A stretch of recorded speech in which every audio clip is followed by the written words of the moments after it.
Welcome to the panel on research from world building to historical accuracy.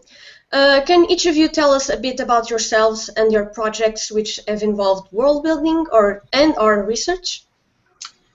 Sure. So I'm Ava J., author of Beyond the Red, a young adult sci-fi novel about an uprising on a distant alien planet that threatens the reign of a teen alien queen. I've said that about a million times already. But it's in the message of why I need world building, because it takes place on another planet. So aliens and culture and all sorts of things that I had to build pretty much completely from scratch. So yeah. Yes, Katie, it's you, sorry. I'm Catherine Locke. I'm the author of Second Position and Finding Center. My upcoming YA next year is The Girl with the Red Balloon. And it is about a girl who accidentally time travels to 1988 East Berlin and gets caught up in this magical conspiracy, which is related to how her grandfather escaped from the death camps in 1943. So I did a lot of world building for that one. Probably not enough. I'm going through edits in like a couple of months, so probably not enough yet. But yeah, I did a lot of world building for that. So hi, I'm Laura, and I wrote Pantomime and Shadowplay. So these are the old covers now, and these had a lot of it's secondary world, but I did a lot of research into both the circus and Victorian era Scotland as kind of a jumping off point. And then the just released, as in like really recently, False Hearts, and I remembered to grab the US. This is the US cover. Ooh. This is the UK cover, which is very shiny and has red edges. So cool. And this one required a lot of research as well, because it's set in our world in San Francisco roughly 100 years from now. But it has a lot of tech, and I tried to make it tech that would be vaguely possible. And I also had to do a lot of research into cults and neuroscience and how it's affect the brain and conjoined twins and other stuff. So I love to research and world build, so yes. Hi, I'm Mildred Louie. I'm the creator of the webcomic series Agents of the Realm, which is a college-age magical girl adventure. A lot of the world building I've done with that has been just pulling a lot of influences from different architecture and fashion design just to make the alternative world and history behind the mythology of the story feel real. And then I have two other stories that I'm working on right now. One is called Bound Blades, which is about two mercenaries. And I've done a lot of research on the Caribbean and architecture and fashion there for it, because that's the influence for it. And also my sci-fi graphic novel, Catalyst. And I've had to do a lot of research on science and dark matter and space travel and aliens. And it's actually been going really well and a lot of fun.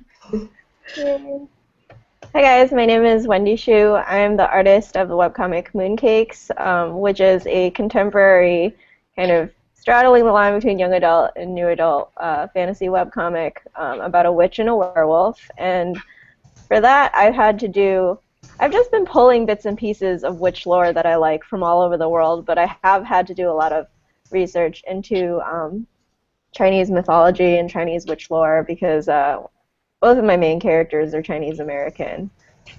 And that's been a lot of fun. I'm also working on an Asian fantasy right now. It's tentatively a graphic novel, but I'm not going to say a lot about it. But I've had to do a lot of research on. That's more research intensive because I've had to look up like hairstyles and architecture and all that other good stuff. So. If you know your project is going to need a certain type of world building or research to make something accurate, how do you go about doing it? What's your process? So the way I start is I basically will first, before I start writing, do whatever I need like to start immediately. So like the basic giant world building blocks that I need before I start writing, and as I continue plotting and figuring out the basics of what the world and the culture is going to look like. And then the rest I sort of figure out while I'm first drafting what else I need to research, which is usually the bulk of what I end up having to research. But I don't necessarily know all the details until I've gone through the plot and seen what comes up. And then I'll, when I'm revising, I will then focus on those notes and I'll look through while I'm doing my second read and decide, okay, you know, I'm missing a big chunk of this, so I'll go research that before I continue. And I kind of work back and forth that way through different revision rounds, focusing on a little different aspect each time until I'm done, basically. Okay. So when I'm writing fantasy, I'm not good at world building. So I'm really good at research. Like, I write a lot of historical fiction and historical fantasy, and I really like doing the historical research. But building magic systems is like really stretching my brain power. So I have been using world building tips that I learned from B.R. Sanders at the Sirens conference, which has a lot to do with resources, and that's helped me build secondary worlds. Who has resources, who doesn't, who wants them, who doesn't. And that's been a really good skeletal system for me to build secondary worlds. But most of my young adult fiction is historical fantasy, so I'm using real worlds and adding magic. As I said yesterday, I get pretty bored in a book if I don't put magic in it. So a lot of my research is history, and I'm writing. Well, I can't talk about that yet. You're writing things. Secret. So I can talk about the Sarajevo book. I'm writing a book that's set in Sarajevo during the siege of Sarajevo. So it involves reading a lot of first-person accounts and UN reports and watching movies and watching TV shows and taking notes. And I have a dedicated Moleskine, they call it like the professional note-taker book or whatever. It doesn't matter. It has a log, so I can write down page numbers and that type of thing. And I keep that for every source that I use. For every book, I have a section of that book for that source, so that I can say, okay, I want to go back and put more in about the food. And then I have a whole section where I wrote about food, and here's where I learned about food in this movie, and here's about where I read about food in this book, so that I can put all of those elements in. I tend to obviously over-research. Like, I went down a several-week hole researching feminine hygiene products in East Germany for my book out next year that I didn't use any of at all. That came out in the second draft. So, but what was the feminine hygiene products like in Germany at that time? Really rough. If you lived in East Germany, it was really rough. There was a ton of feminine hygiene products, and they were very expensive and hard to find, and like they would come on one day for the next 3 months, and you had to be able to buy all of the ones that you. It was just not a good situation. Yeah. So anyway, so I tend to over-research and then filter out as I go through revisions what I actually want to put into a book and what I don't want to put into a book. I'm a writer who writes and throws out a lot of her first drafts. So I build my books and revisions off of that research. I'm sort of a blend between Ava and Katie. So I get like the first eureka moment, and usually it's like when I'm washing dishes or when I'm at my desk at my old boring day job, or you know, in the shower or whatever, like doing something kind of vague. I get like, yes, book idea, and it's super exciting. But then I realize, like, I'll maybe write a little bit. Like for False Hearts, I got the idea and I wrote the first viewpoints from each twin, and then I was like, okay, now I have to research everything and figure out what I'm actually doing with it. So I got the voices down, but then I did loads of research. So this was a good one, even though I kind of have iffy thoughts about the author because she said some transphobic stuff. But I did find One of Us, Conjoined Twins, and the Future of Normal by Alice Dummer at Dreger, a really good resource for the conjoined twins and False Hearts, specifically because it had a lot of interviews from the points of views of conjoined twins and how, you know, they don't actually want to be separated 99% of the time. And so I'll just kind of let things percolate and just research various things, and probably research more than I need to as well. But I'd rather have too much and then not use it at all than kind of not have it and then need it later. But it seems like kind of as I go through the first draft, I'll start falling into little holes as well. And I do like my research. Here's a small selection of my research books. Wow. And I also have these really beautiful giant Taschen books, one on circus and one on magic, that are currently propping up my monitor. And yeah, so I do love research, but I can also use it as procrastination really bad.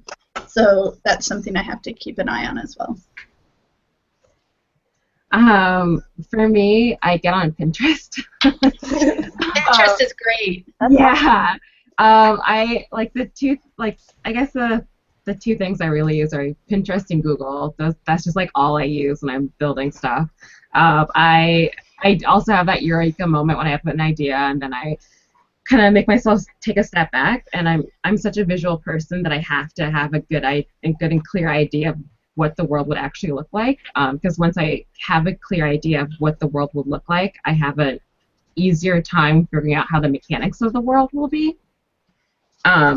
So with agents, it's a modern day contemporary story, so I'm just kind of doing whatever I want with it, pulling in like inspiration from anywhere that I think would be fascinating and make the world a lot more intriguing just because it is so familiar to everyone. But with my high fantasy story and my sci-fi story, it's like I have these 2 Pinterest boards for both of them. No, actually I have 4. 2 each. One for fashion and then one for like architecture and world building. And I just love spending time like figuring out how people will look and dress and like how their chairs will look and their beds will look and things like that. And it's just a lot of fun. And with Catalyst, my sci-fi story, I'm actually working with an astrophysicist to figure out a new way to handle the intergalactic travel, so that's been a lot of fun.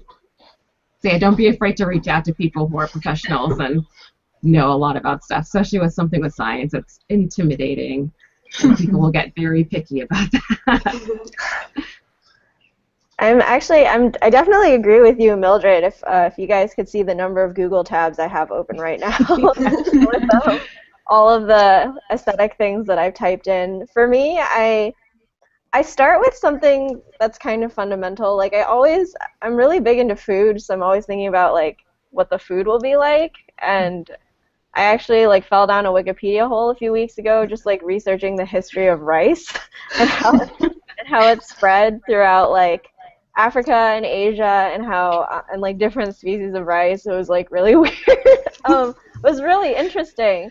And I'm always keeping an eye out, just like on Facebook, because a lot of my friends actually like work in archaeology, so they share really interesting articles about history of the world and the history of like crops and stuff, and that all kind of contributes to world building for me. But I also really like to be a troll because there's like a fountain in the courtyard of a palace that I drew, and I didn't really know like what statue should be there. I was like, should it be like a regal goddess? And then I was like, no, it'll just be a bunch of pigeons because I like pigeons, and that's what it will be.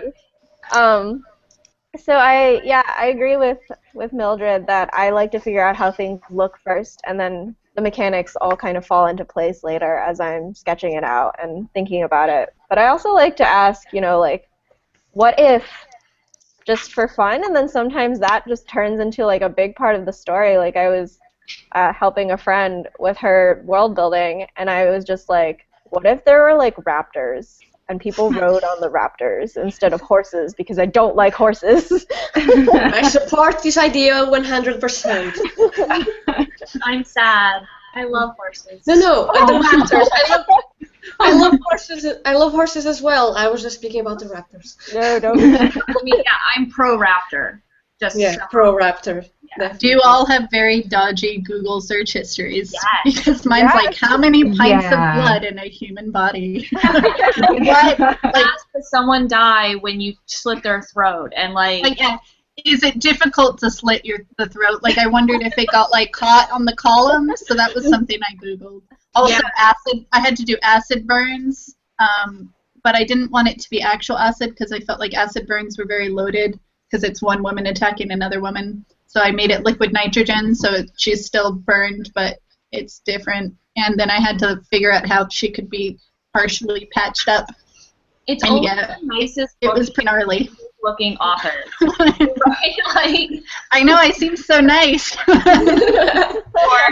For Beyond the Red, I had to research a lot about torture methods for a particular scene. So that was easily like the sketchiest thing I had to research. We're all on watch lists. Yeah, definitely on a watch list. I like to do all of those things on free Wi-Fi in Washington, D.C. That has happened more than once where I'm like, well, maybe I shouldn't be Googling this in a Starbucks. FBI come into the Starbucks looking around. Yeah. Who's suspicious? Sorry, Wendy, you were saying. Oh, no, I was done, but I just don't like horses, and I feel like that's the foundation of all of, like, my high fantasy things is, like, what if there were no horses? How would people get around? Most Raptors, clearly. authors, like, really, really suck at writing horses. Like, they always get major details wrong. So I am also pro high fantasy writers never writing horses again, because horses don't gallop like that, and they can't just randomly talk. Like, the horses are always whinnying. I'm like, the horses don't whinny like that. Okay, so I'm pro raptor. Raptor. Yeah. We have to start a campaign to replace all horses in fantasy with raptors. Or dragons. Please. I did a concept sketch for one of my Patreon sketchbooks, and it was like, I was like, how do I make this horse but not? So I made it instead into, like, it had a dinosaur head with teeth, but it had like tiny wings on the forelegs, and the back legs and everything else was feathers, and I was like, yes, I like birds. You artists are, like, amazing. Like, how did you come up with that? Oh, I can't do that stuff. I have one story that was supposed to have horses, and then I realized I also hate horses. I replaced them. Yeah. So I replaced them with huge fennec foxes because I thought that would be awesome. I love fennec foxes. I approve. Yeah. Raptors. It's the conclusion of the panel. Raptors. So less horses, more raptors and fennec foxes. I want bumper stickers that only 5 people understand that say less horses, more raptors. I'll design them for you. Okay. In what way does world building differ from a speculative setting to a contemporary or historical one? Well, I think that'll depend on what kind of speculative setting, but in the case where you're making everything up in speculative fiction, like in my book, I kind of find that easier in the sense that I don't have to necessarily be accurate to something that already exists, because this world doesn't exist at all and isn't based off of any particular thing. It's just kind of a mishmash of things that I threw together. So in that sense, I found that a little easier than in a contemporary setting or a historical setting where I have to be really mindful of how it affects existing people and how it affects actual history, which other people in this panel can speak of better than I can. So I think that is, in a sense, one of the major differences, depending on what kind of speculative fiction you're writing, that you have a little bit more leeway to just make things up. But on the other hand, that also means you need to be really careful about how you make things up, because you can't contradict yourself, and you need to make sure that the world that you're building, even though it doesn't exist when you build it, feels like a world that could exist and feels complete and nuanced, because otherwise it'll just fall flat and seem like something fake, which it is, but you don't want it to feel that way when you're reading. So I mostly write historical fantasy, so I can speak much more to writing a historical setting that has magic in it. In that my biggest concern is I don't want to use magic to undermine or undervalue events in history. So if I'm using magic to help people escape East Germany, I don't want to play loosely with that, because it's real people's lives, and people did live in East Germany and suffer from living in East Germany. It wasn't easy to live. You didn't have magic balloons that took you over the wall. So I want to be very conscious of that. And so I don't want to use magic to make it easier on me as a writer. I think that's a really important part of writing magic into settings that do exist, either contemporary settings that you're putting magic into, or historical settings that you're putting magic into, or even secondary world settings you're putting magic into, is that magic does not exist to make your job easier as a writer. Sorry, the lights went out. I'm going to turn them back on. And that goes for technology as well, which I'm sure Laura could talk about, is that technology does not simply exist as a deus ex machina. So that's a big part of what I struggle with and what I am trying to be mindful about. And when I'm making, I use a lot of like blood magic and wild magic, so it has fewer rules because that's just the system of magic that I like working in. So I don't have to worry too much about that, but I do have to worry about what I'm including and what I'm not including in terms of history, because whatever I choose not to include, that is a choice and it's active, and I have to be willing to take responsibility for that because I'm playing with history. Yeah, for me, everything's kind of inspired by the Victorian era, but I can move pretty like loose with things. So instead of things being steam powered, I have them be a little more advanced, and they are using petrol. Though I don't actually say that often. And I did a lot of research on circus and Victorian society. This was a good book. And for the sequel, Hiding the Elephant, this explained a lot of magic tricks, which I basically just stole and put in my magic duel. But for me, the main thing I really had to be worried about, because say, I got something slightly wrong in the circus, or I called the type of carriage like a hansom cab when that wouldn't technically have been invented for 20 years if it was the real Victorian era.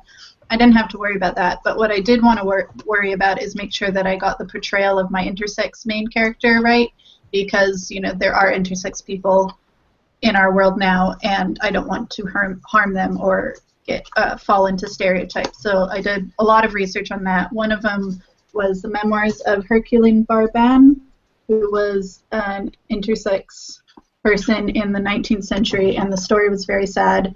But this is written in her own words, and it's really beautiful. Or I'm not sure of pronouns because Herculine went back and forth a few times, but yeah, it's really good, and you should read it.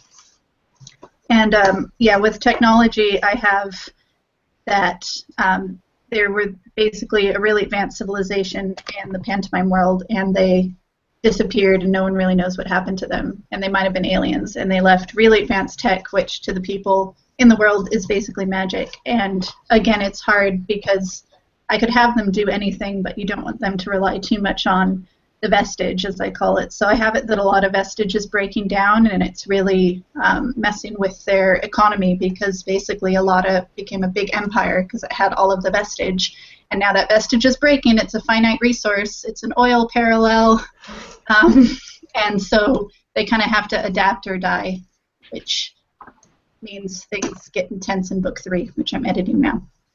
Yay.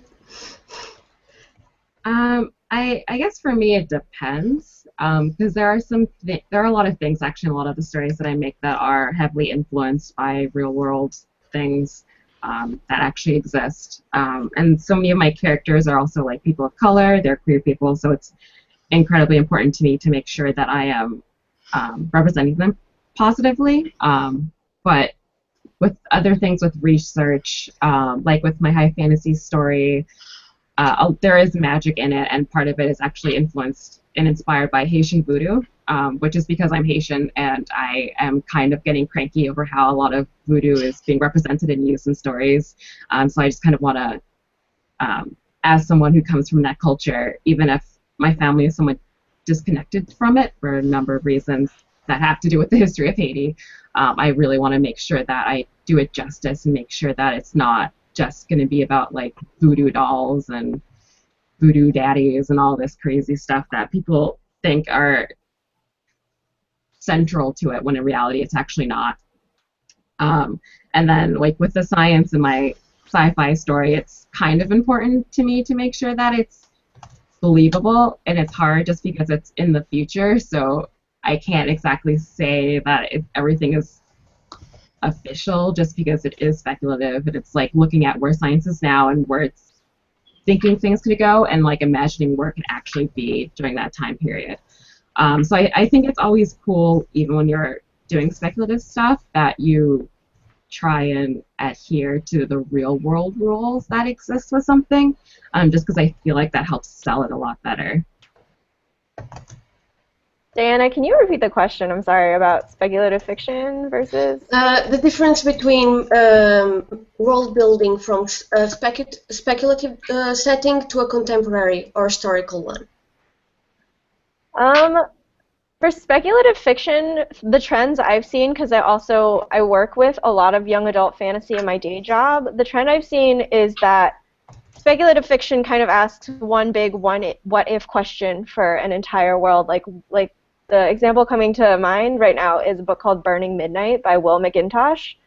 And in that book, everything is the same, except he asks the question, what if these weird, like, colored globes that give people enhanced abilities suddenly started appearing, all over the world one day?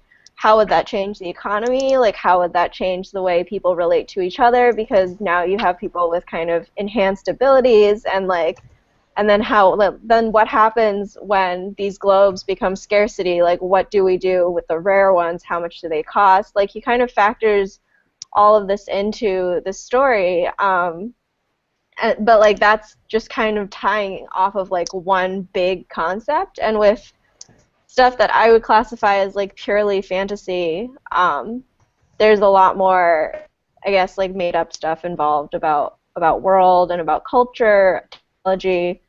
The one trend that like I really don't enjoy seeing is magic being used as a kind of panacea for everything that can be used to like fix a disability, fix when like that sends, a very negative message about how disabled people are there to be fixed. So when we were doing mooncakes, Suzanne proposed the idea, like, what if one of our main characters has is hard of hearing, and she wrote it in a way so that it can't be fixed with magic, and we have to work around that. She has to come up with a different kind of magic to work with her disability. How does that affect her life? And overall, it's been really interesting to be able, and like a privilege for me to be able to draw that story.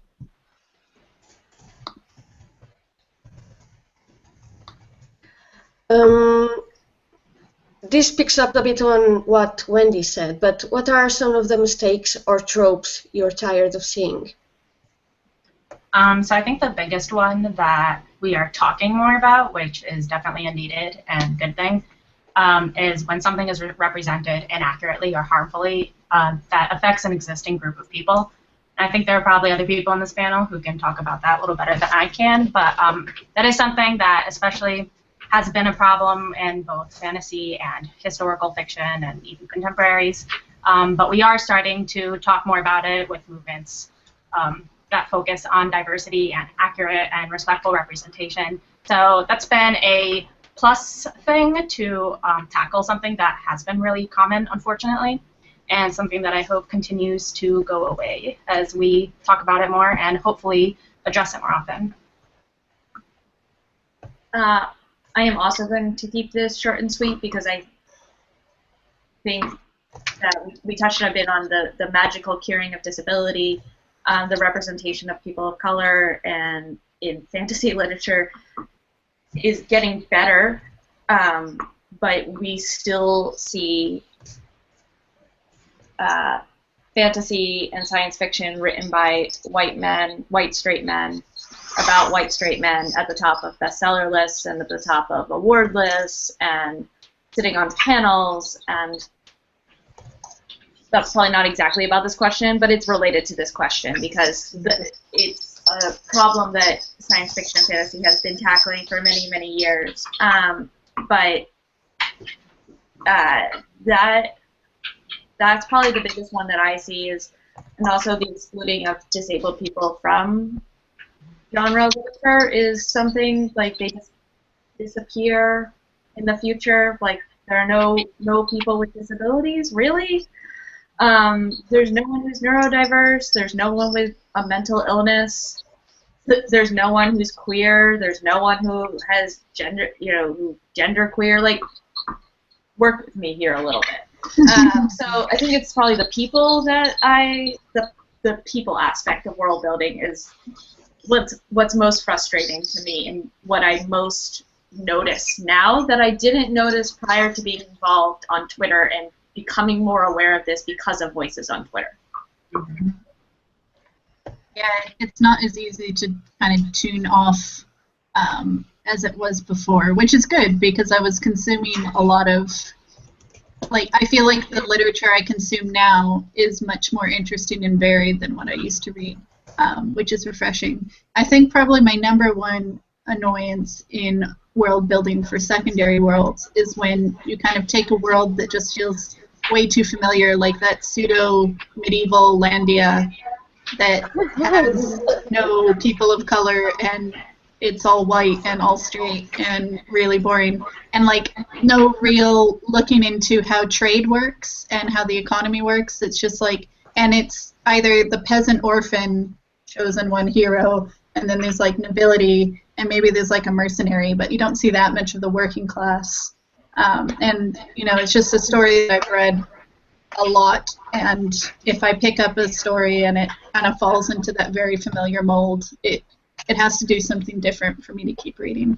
And also using that pseudo-Midlandia to have the same prejudices we have in our world, like excuses for lots of rape and excuses for erasing a lot of people. Yeah, it's lazy storytelling. It's really lazy, yeah. And I'm done. I've read that world a lot. I'm tired of a few things.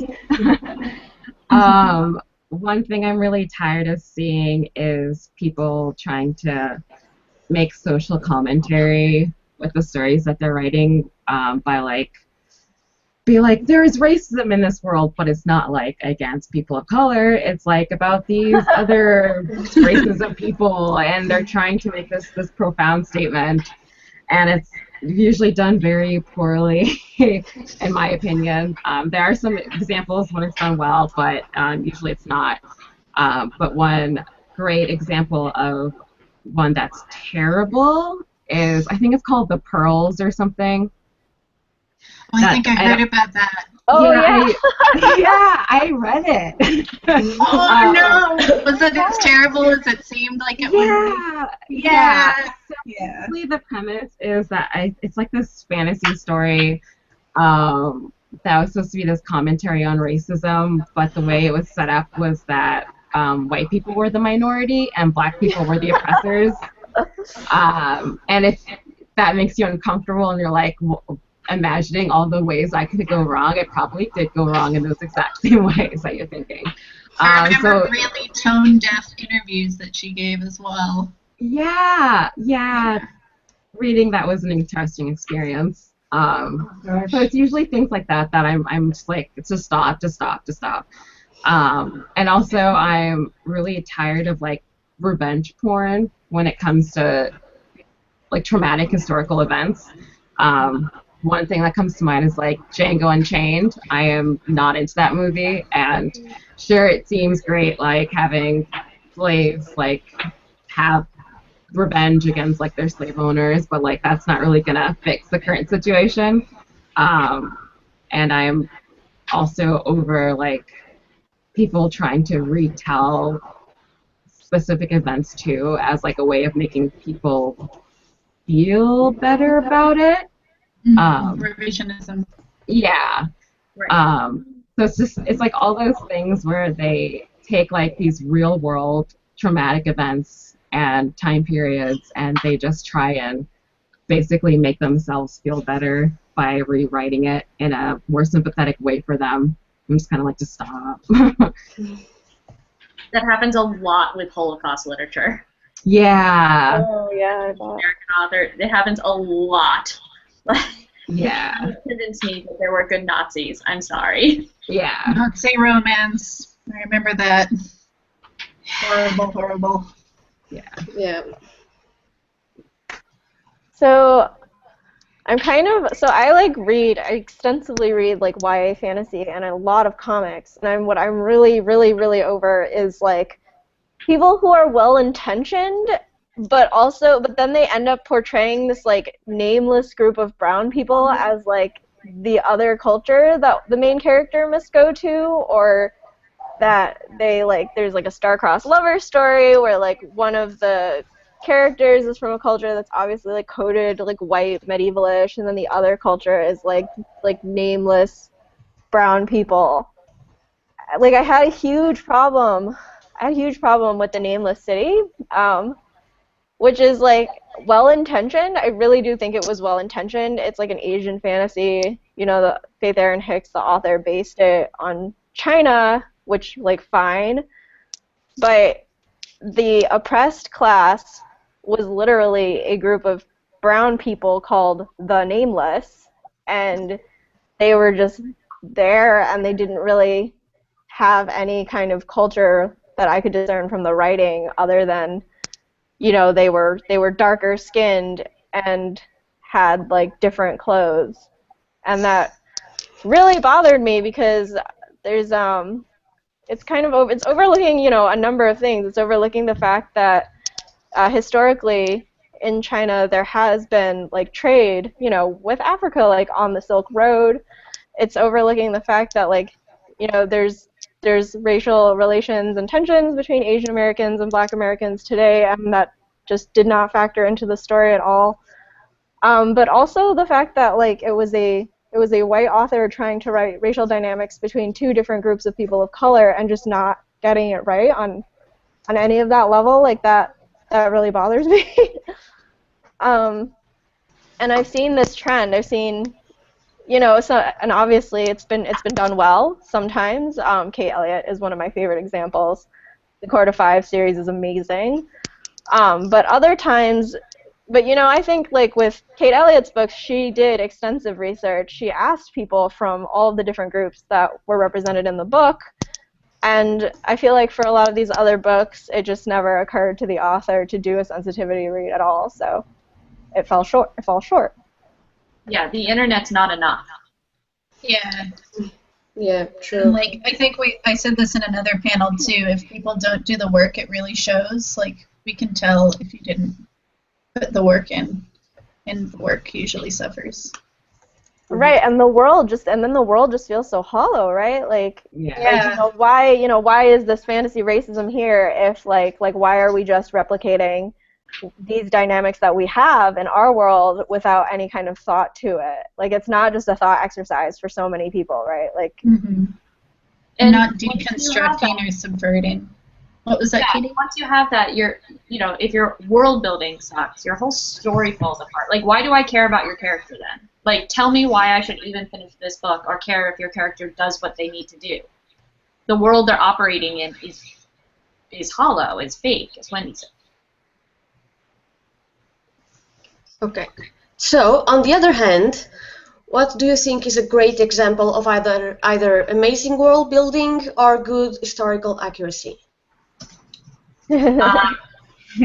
So I think when you're so immersed into the world that it's like jarring to realize it's not real is like A+ world building, and I'm sure someone's gonna hate me for bringing this up because Six of Crows is excellent. Oh my god! Yeah, I know I was stealing this from someone by going first. But yeah, Six of Crows is a fantastic example of incredibly good world building, and not just Six of Crows, but the whole Grisha trilogy, and the way that it explores a different part of the world that readers who have read the Grisha trilogy already know, but so it feels like different enough that it's not the exact same country, but it's still the same world, and they're different dynamics. It was really just fantastically done. Plus, the representation in Six of Crows is really, really, really fantastic. So, for those of you watching who haven't read it, you need to. It is. I'm waiting for the sequel so I can I know. engine both. Oh yeah, because you'll be really mad at the end of Six of Crows. Yeah, 'cause that's what I heard. So it's the same with book 2 and 3 of V.E. Schwab's book. I know book 2 ends on a cliffhanger, so I'm just gonna wait, even though it pains me. That was one of my only regret in reading is that I had now have to wait for the next book. But it's okay. It's almost here. It's almost here. I'm actually going to I was going to mention Six of Crows, but I am going to mention V.E. Schwab's books. Mm-hmm. It's so good. Both the Darker Shade of Magic trilogy and Vicious, and This Savage Song all have really incredible world building. The hallmark of Victoria's writing is that it takes like the first 80 pages of every one of her books to get into what's going on, because she spends so much time on the front end world building, but it pays off because she sets up a lot in the world that affects the plot. So it's really, if you're reading specifically and you want to learn how to world build better, I recommend all of Victoria's books. She writes under Victoria Schwab for young adult and V.E. Schwab for her adult books. Mhm. And the other book that I mentioned on the last panel is also Planetfall by Emma Newman, which I would definitely recommend. And I don't know how much of this world I can talk about without being a spoiler. So read the book. It's really good, and it's a really interesting world. So I've got a couple. I've been recommending this book left, right, and center since I read it, and it's The Long Way to a Small Angry Planet by Becky Chambers. I really love it because it's also just like a happy book. Like, you know, there's suspense, but nothing really awful ever happens, so you're not reading with this whole, what's gonna happen? I mean, stuff does near the end, but it's like a found family on a ship, and you end up falling in love with everybody. There's loads of, like, it's far enough in the future that pretty much everyone is kind of a medium shade of brown. Like, I think there's one character who's paler, and he's, like, the only one, and it's considered a bit odd. And he's a grumpy guy that you end up liking near the end as well. Everyone has their own story arcs. There's different aliens, a lot of looks at different family structures and different gender and sexuality, and it's really good, and I love it. And I want it to be, like, turned into a TV show so I can curl up and watch it, because I think it'd be great. And then I've been in love with Robin Hobb's books since I was like 15, and she's probably my #1 writing influence, and I feel like she's spent like 20 years now working on the Six Duchies and the world around it, and I don't think I know anyone who's better at world building than her. And I could just gush about her forever and ever. And then lastly, I'll go for Sorcerer to the Crown by Zen Cho. Oh my god, that's amazing. Really loved. Loved it. I loved it so much because it really had that beautiful, like, high Regency feel, but not like a Mayo blizzard. Like, it had people from different backgrounds, and it had a really great bit with blood magic involving menstrual blood, and I was like, finally. I'm pretty sure Katie will have that too. And yeah, it was just really beautifully written, and I can't wait for book 2. So good. Good job, Sen. I think it's a webcomic, and it's called Witchy. I absolutely adore the world building and the magic that Ariel, the creator, has set up for it is absolutely wonderful. It's every time I want to feel inspired with world building, I usually pull up that comic, just because I think she just does such an effortlessly good job of setting up the world. That I think is inspired by Southeast Asia, and I think she just does like a masterful job of it. It's wonderful. So I have several. You guys have hit on which is my job is to make book recommendations. So the first one I'd like to rec is Sorcerer to the is The Crown's Game by Evelyn Skye. If you like the Grisha trilogy, you will love The Crown's Game. It's set in fantasy Russia, Imperial Russia, and these two sorcerers have to fight to the death, like a magic battle, but it's so romantic and wonderful. And one of the sorcerers is Kazakh, which I've never seen before in fantasy, and I was so pleased to see that. Another set of books that I'm eagerly waiting on the third is the Young Elite series by Marie Lu. It's set this kind of I guess I would say a Renaissance kind of Cretan, Grecian kind of fantasy world, and it's so sad and there's murder, but, but it's really great. the main character deals, and it's kind of like the X-Men, but the main character, it's about like a young girl's descent into villainy, and it's just like she's written in such an interesting and wonderful and dark way. And then the last one that I will mention is Court of Fives by Kate Elliott. She does a really masterful job of making a fantasy world that's exclusively like people of color, but setting it in a not like if I'm reading a fantasy with like someone who's like coded Asian, I'm going to assume it's an Asian fantasy world, but it's not. And I think Kate does a really masterful and wonderful way of putting this world together and of giving nuance to all the different characters and their motivations and their lineage and their history. Katie? I have 3 additions that I want to say. N.K. Jemison's books are also really well built and really well paced, which sometimes worlds that are built really well end up being really slow stories, or vice versa. And that's a really good example of all of her books are really good examples of books that are well paced. Nettie, I think, I'm not sure how to pronounce her. Nettie Okafor, or Lagoon, which is like amazing and like blew my mind. I didn't really know, like it was so good. It pushed my understanding of what fantasy looked like.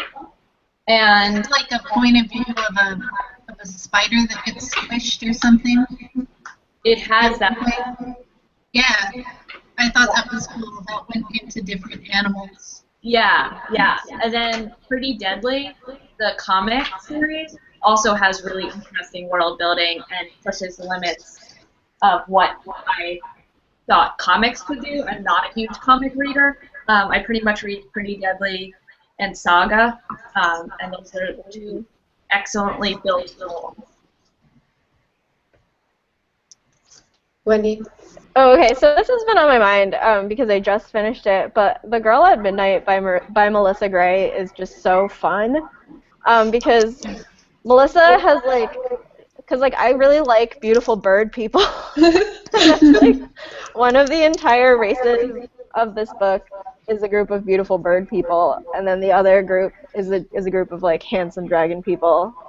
It takes place in our world, and especially in New York, but I think Melissa has done this really beautiful job of making kind of a secret world within our world that we don't know about.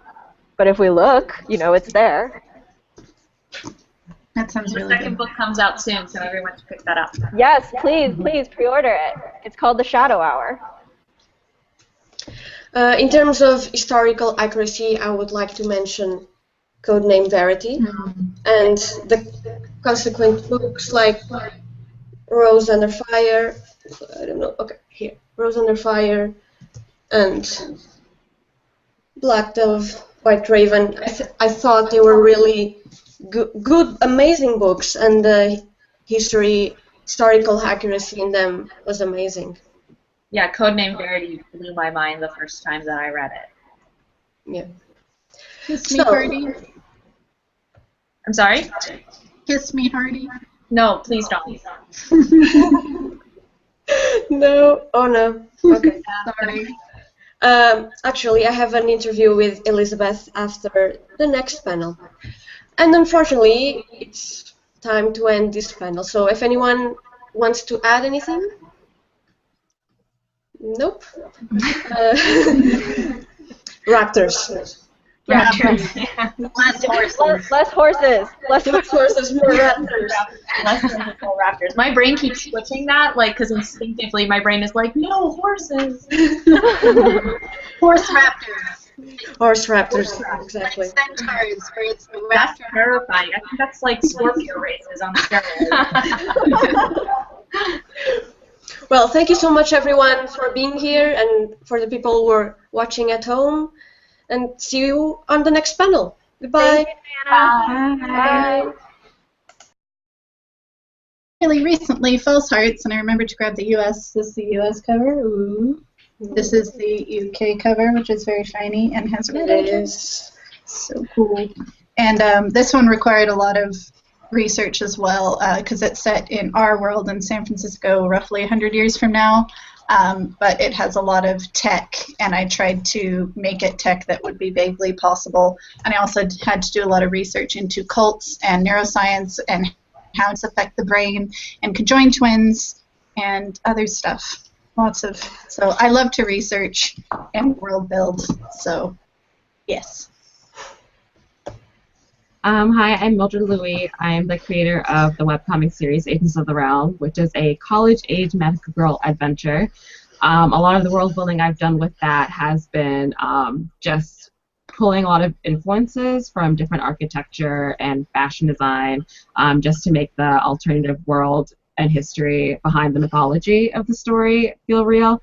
And then I have two other stories that I'm working on right now. One is called Bound Blades, which is about two mercenaries.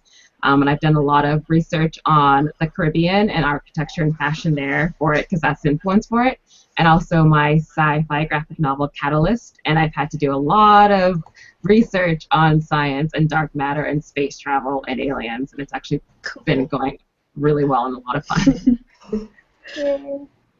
Hi guys, my name is Wendy Shu. I'm the artist of the webcomic Mooncakes, which is a contemporary kind of straddling the line between young adult and new adult. I write down page numbers and that type of thing, and I keep that for every source that I use. For every book, I have a section of that book for that source, so that I can say, okay, I want to go back and put more in about the food, and then I have a whole section where I wrote about food, and here's where I learned about food in this movie, and here's about where I read about food in this book, so that I can put all of those elements in. I tend to obviously over-research. Like I went down a several-week hole researching feminine hygiene products in East Germany for my book out next year that I didn't use any of at all. That came out in the second draft. So, but what was the feminine hygiene products like in Germany at that time? Really rough. If you lived in Germany, it was really rough. There was a ton of feminine hygiene products, and they were very expensive and hard to find, and like they would come on one day for the next 3 months, and you had to be able to buy all of the ones that you. It was just not a good situation. Yeah. So anyway, so I tend to over-research and then filter out as I go through revisions what I actually want to put into a book and what I don't want to put into a book. I'm a writer who writes and throws out a lot of her first drafts. So I build my books and revisions off of that research. I'm sort of a blend between Ava and Katie. So I get like the first eureka moment, and usually it's like when I'm washing dishes. Continue, and I kind of work back and forth that way through different revision rounds, focusing on a little different aspect each time until I'm done, basically. Okay. So when I'm writing fantasy, I'm not good at world building. So I'm really good at research. Like I write a lot of historical fiction and historical fantasy, and I really like doing the historical research. But building magic systems is like really stretching my brain power. So I have been using world building tips that I learned from B.R. Sanders at the Sirens Conference, which has a lot to do with resources, and that's helped me build secondary worlds. Who has resources, who doesn't, who wants them, who doesn't. And that's been a really good skeletal system for me to build secondary worlds. But most of my young adult fiction is historical fantasy, so I'm using real worlds and adding magic. As I said yesterday, I get pretty bored in a book if I don't put magic in it. So a lot of my research is history, and I'm writing. Well, I can't talk about that yet. You're writing things. Secrets. So I could talk about the Sarajevo book. I'm writing a book that's set in Sarajevo during the siege of Sarajevo. So it involves reading a lot of first-person accounts and UN reports and watching movies and watching TV shows and taking notes. And I have a dedicated Moleskine, they call it like the professional note-taker book or whatever it doesn't matter. It has a log, so I can. Welcome to the panel on research from world building to historical accuracy. Can each of you tell us a bit about yourselves and your projects which have involved world building or research? Sure. So I'm Ava J., author of Beyond the Red, a young adult sci-fi novel about an uprising on a distant alien planet that threatens the reign of a teen alien queen. I've said that about 1,000,000 times already. But it's in the message of why I need world building, because it takes place on another planet. So aliens and culture and all sorts of things that I had to build pretty much completely from scratch. So yeah. Yes, Katie, it's you, sorry. I'm Catherine Locke. I'm the author of Second Position and Finding Center, and my upcoming YA next year is The Girl with the Red Balloon. And it is about a girl who accidentally time travels to 1988 East Berlin and gets caught up in this magical conspiracy, which is related to how her grandfather escaped from the death camps in 1943. So I did a lot of world building for that one. Probably not enough. I'm going through edits in like a couple of months, so probably not enough yet. But yeah, I did a lot of world building for that. So hi, I'm Laura, and I wrote Pantomime and Shadowplay. So these are the old covers now, and these had a lot of it's secondary world, but I did a lot of research into both the circus and Victorian era Scotland as kind of a jumping off point. And then the just released, as in like fantasy webcomic about a witch and a werewolf, and for that I've just been pulling bits and pieces of witch lore that I like from all over the world, but I have had to do a lot of research into Chinese mythology and Chinese witch lore because both of my main characters are Chinese American, and that's been a lot of fun. I'm also working on Asian fantasy right now.